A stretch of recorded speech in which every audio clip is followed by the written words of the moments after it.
Hello friends, welcome back to our channel. 7 कप्प्याचे घावणे किंवा गोड घावणे ह्याची रेसिपी आज आपण बघणार आहोत.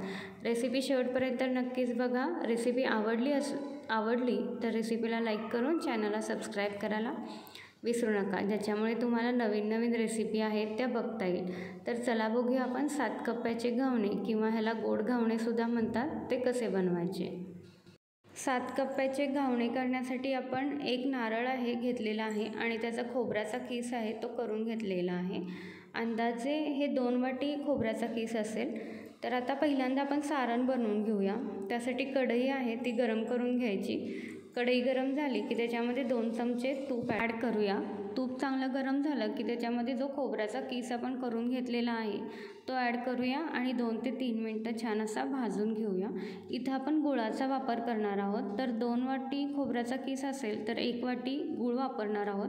गुळाचं प्रमाण आहे ते तुमच्या आवडीनुसार इथं कमी जास्त करता येईल. गूळ छान आहे तो खोबऱ्यामध्ये मिक्स करून घ्यायचा, मेल्ट करून घ्यायचा. गूळ छान मिक्स झाला की त्याच्यामध्ये 1 चमचा सुंठ पावडर ॲड करूया. 1 चमचा खसखस ॲड करूया. खसखस आहे ती इथं भाजलेली वापरलेली आहे. आता हे सगळं छान मिक्स करून घेऊया आणि खोबऱ्याचा किस आहे तो गुळामध्ये छान असा शिजवून घ्यायचा आहे. हे जे सारण आपण करणार आहे ते जास्त कोरडं ठेवायचं नाही आहे, थोडंसं ओलसर ठेवायचं, म्हणजे जेव्हा आपण घावणे तयार करू त्याच्यावर हे पसरता येईल इतपत असं ओलसर हे ठेवून घ्यायचं आहे. गूळ छान आहे तो सगळा मिक्स करून घ्यायचं. खोबरं आहे ते शिजवून घ्यायचं आणि गॅस बंद करायचा. गॅस बंद करून झाल्यानंतर ह्याच्यामध्ये आपण 1 चमचा वेलदोड्याची पूड ॲड करूया आणि सारण आहे ते थंड करण्यासाठी बाजूला ठेवून देऊया.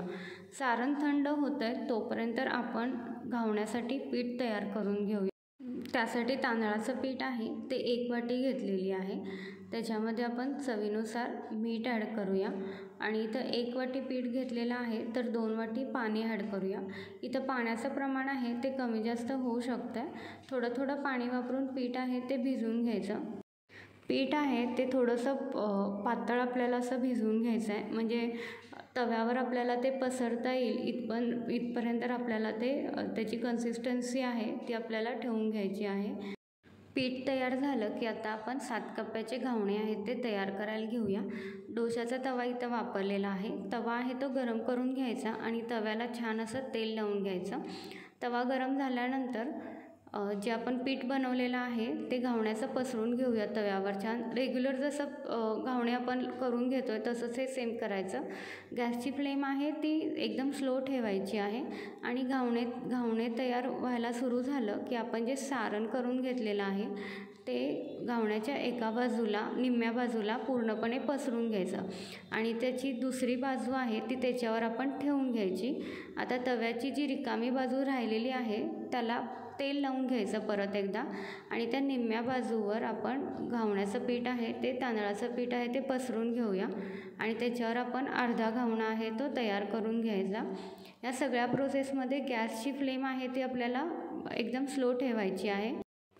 आता हे पूर्णपणे तयार झाल्यानंतर आपण ह्याच्यावर आहे ते खोबऱ्याचं जे सारण तयार केलेलं आहे ते पसरून घ्यायचं आहे. खोबऱ्याचं सारणचं जे प्रमाण आहे ते तुमच्या आवडीनुसार इथं तुम्ही कमी जास्त करू शकता. सारण पसरून झाल्यानंतर जे समोरचं घावणे आपण तयार करून ठेवलेलं आहे ते त्याच्यावर आपल्याला आता टाकून घ्यायचं आहे, त्याच्यावर ठेवून घ्यायचं आहे. म्हणजे आपले हे असे आपण एक एक कप्पे आहेत ते तयार करायचं आहे. आता जो रिकामा भाग तव्याचा राहिलेला आहे त्याच्यावर आपल्याला परत आता एक नवीन घावणा तयार करून घ्यायचा आहे आणि तो थोडाफार असा शिजत आल्यानंतर त्याच्यावर परत एकदा आपण आता सारण पसरून घ्यायचं खोबऱ्याचं आणि जी त्याच्या समोरची जी बाजू असते ती त्याच्यावर ठेवून घ्यायची. अशाच पद्धतीनं आपण पुढचे 7 लेयर आहेत ते तयार करून घेऊया.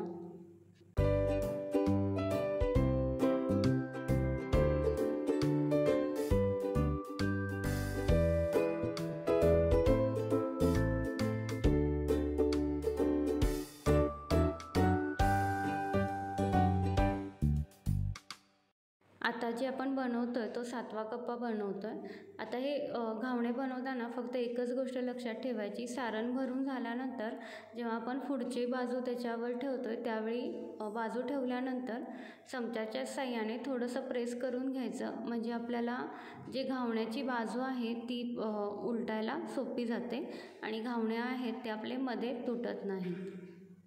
7 कप्प्याचे घावणे किंवा गोड घावणे ही रेसिपी तुम्हाला कशी वाटली हे कमेंट्स करून नक्कीच सांगा. रेसिपी आवडली असेल तर रेसिपीला लाईक करा, रेसिपी शेअर करा आणि चॅनलला जर अजूनही सबस्क्राईब केलं नसेल तर चॅनलला सबस्क्राईब करून बेल आयकॉनला क्लिक करा, ज्याच्यामुळे तुम्हाला नवीन नवीन व्हिडिओचं नोटिफिकेशन मिळू शकेल.